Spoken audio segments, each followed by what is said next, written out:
Bismillahirrahmanirrahim. Alhamdulillahirabbil alamin wal aqibatu lil muttaqin wassalatu wassalamu ala asyrafil anbiya'i wal mursalin wa ala alihi wa sahbihi ajmain. Anak-anakku sekalian, kita pada hari ini mengikuti kuliah pertama sekali praktikum bimbingan konseling pribadi sosial. Mata kuliah ini merupakan lanjutan dari mata kuliah bimbingan pribadi sosial. Mata kuliah ini diasuh oleh saya sendiri yang bernama Dr. Andes Martulis MSI, kemudian Ibu Fitra Marcella SPD MPD, dan Ibu Evi Rahmiati SPD MND. Tentunya kalian sudah kenal karena sudah pernah kuliah dulu pada saat mata kuliah bimbingan pribadi sosial. Mata kuliah ini merupakan lanjutan dari mata kuliah tersebut. Dengan mengikuti mata kuliah ini, kalian diharapkan nanti bisa melakukan praktikum pada saat melakukan PLP atau pengenalan lapangan di sekolah. Pada saat nanti kalian bertugas di sekolah, itu bisa melakukan berbagai layanan, memecahkan berbagai masalah pribadi sosial yang dialami oleh siswa. Kenapa demikian? Karena banyak sekali masalah-masalah yang dialami oleh siswa atau orang tua siswa atau masyarakat pada umum. Ini memang pertama sekali masalah tersebut adalah masalah pribadi dan sosial. Dari masalah pribadi dan masalah sosial ini merembet ke masalah-masalah yang lain, ke masalah belajar, ke masalah karir, dan sebagainya. Sebagai contoh, bila anak mengalami kecemasan misalnya, kenapa cemas? Akibat mengalami peristiwa bencana gempa misalnya, seperti yang pernah dialami oleh anak-anak kita yang beberapa tahun yang lalu, tahun 2016 di Pidijaya atau 2004 tsunami. Pasca tsunami, pasca gempa, itu hampir semua masyarakat, terutama sekali anak-anak, itu mengalami trauma dan berbagai gejala psikologis yang lainnya. Masalah trauma, masalah psikologis ini ikut merupakan masalah pribadi yang ikut mempengaruhi masalah sosial, mempengaruhi masalah belajar, dan ikut mempengaruhi masalah-masalah yang lain.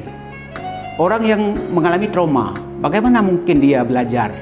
Karena dia tidak nyaman. Sebentar-bentar misalnya orang-orang pada saat trauma, ada sedikit misalnya dia duduk dalam lokal, tiba-tiba ada truk Rio yang lewat, sebenarnya getaran suara truk Rio itu lewat, itu bergetar tanah. Mereka takut, akhirnya sedang belajar sudah lari. Nah, ini kenapa? Karena trauma. Nah, ini kondisi seperti itu harus kita pecahkan melalui layanan bimbingan pribadi sosial. Di dalam pendekatan bimbingan pribadi sosial ini nanti kita akan belajar bagaimana memecahkan masalah-masalah siswa melalui layanan bimbingan klasikal, melalui bimbingan kelompok, melalui konseling kelompok, dan konseling individual. Ini demikian anak-anakku sekalian. Terima kasih untuk sebagai pengantar awal, dan kita nanti akan kita mempelajari apa topik-topik akan kita pelajari dalam mata kuliah ini. Karena mata kuliah ini memang karena pertemuan ini merupakan pertemuan pertama, tentunya kita nanti akan melihat apa topik-topik dalam rencana pembelajaran atau RPS yang kami sajikan, supaya kalian nanti mempelajari sama-sama, kita berdiskusi. Karena kuliah ini lebih banyak bentuknya adalah praktek, bukan kami sebagai dosen yang menyajikan, tapi kalian kami harapkan bisa melahirkan nanti berbagai video-video keterampilan melakukan layanan pemecahan masalah pribadi sosial, apakah dalam bentuk bimbingan klasikal, bimbingan kelompok, konseling kelompok, dan konseling individual. Deskripsi mata kuliah praktikum bimbingan dan pribadi sosial yang di dalamnya menggunakan berbagai teknik bimbingan, multimedia, teknologi informasi, dan terampil merancang pelayanan bimbingan dan konseling sesuai dengan falsafah, teori, konsep, dan jenis jalur dan jenjang pendidikan yang relevan. Secara rinci, mata kuliah ini juga membahas materi meliputi analisis kebutuhan peserta didik dalam perspektif BK pribadi sosial melalui instrumen. Tentunya instrumen-instrumen ini telah kalian pelajari.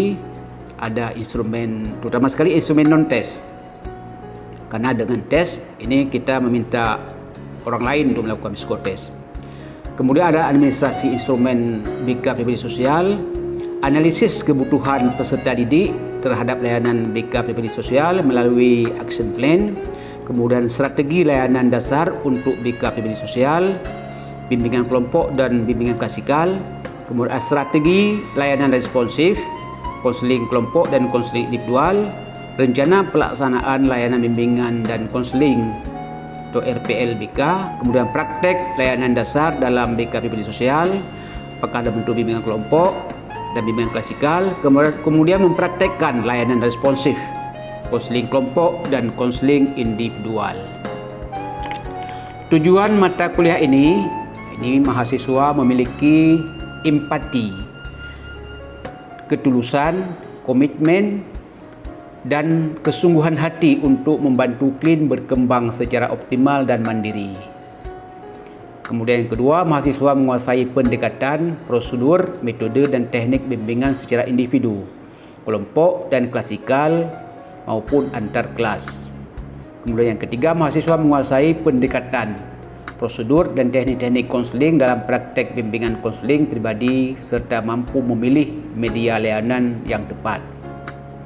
Selanjutnya, mahasiswa terampil dalam membaca buku-buku teks, jurnal, dan berbagai sumber informasi, baik dalam bentuk printout maupun online, untuk mendeskripsikan pemikiran logis, kritis, sistematis, dan inovatif dalam konteks pengembangan atau implementasi ilmu pengetahuan bidang bimbingan dan konseling. Bentuk mata kuliah ini nantinya kita melalui blended learning, iaitu pertemuan tatap muka ada 60% dan menggunakan sistem e-learning 40%. Adapun rincian pembobotan masing-masingnya adalah ada absensi 10%, kemudian tugas 15%, praktik 20%, kemudian ujian tengah semester 25%, ujian akhir semester 30%. Rencana ringkasan implementasi bahan ajar sebagai rujukan kita dalam kuliah. Ini yang pertama, RPS dan kontrak perkuliahan ini sebagai pedoman awal. Kemudian ada PPT yang kami buat dan juga mahasiswa yang buat. Kemudian ada e-book dan jurnal. Kemudian modul, dan selanjutnya adalah video dan YouTube. Di video ada yang kita lihat sama-sama di video yang telah dimunculkan oleh orang, dan juga kami sebagai dosen dan kalian sebagai mahasiswa juga membuat video nanti akan direkam, masukkan dalam YouTube supaya bisa dilihat oleh kalian sendiri dan oleh mahasiswa dan orang-orang yang lain yang membutuhkan. Alhamdulillah anak-anakku sekalian, materi kita hari ini inilah yang telah Bapak sampaikan tadi. Mudah-mudahan apa yang telah Bapak sampaikan dalam bentuk RPS, rencana pembelajaran, kemudian apa-apa yang akan kita lakukan, kalian dapat pahami dan dari sekarang sudah bisa mencoba melatih diri, ya, mencari masalah-masalah apa yang dapat dipecahkan. Nanti akan dibuat video dalam bentuk praktek pemecahan masalah melalui layanan bimbingan sosial. Karena makin bagus video, nanti tentunya kita akan taruh dalam YouTube, akan diambil oleh orang-orang dan kalian bisa terkenal nanti dengan YouTube yang kalian video yang kalian tampilkan, dan bisa prodi kita juga bisa unggul. Oleh karena itu silakan dari sekarang mencoba melihat berbagai video pemecahan masalah yang dilakukan oleh orang. Nanti kita akan sama-sama melatih dalam mata kuliah ini. Semoga punya manfaat yang sangat bermakna bagi kalian sebagai mahasiswa dan juga nanti sebagai calon konselor di masa depan. Demikian pertemuan kita pada hari ini. Mudah-mudahan Allah memberikan kesehatan, perlindungan dan sehat walafiat semua, dan kita bisa jumpa lagi minggu depan. Terima kasih. Assalamualaikum warahmatullahi wabarakatuh.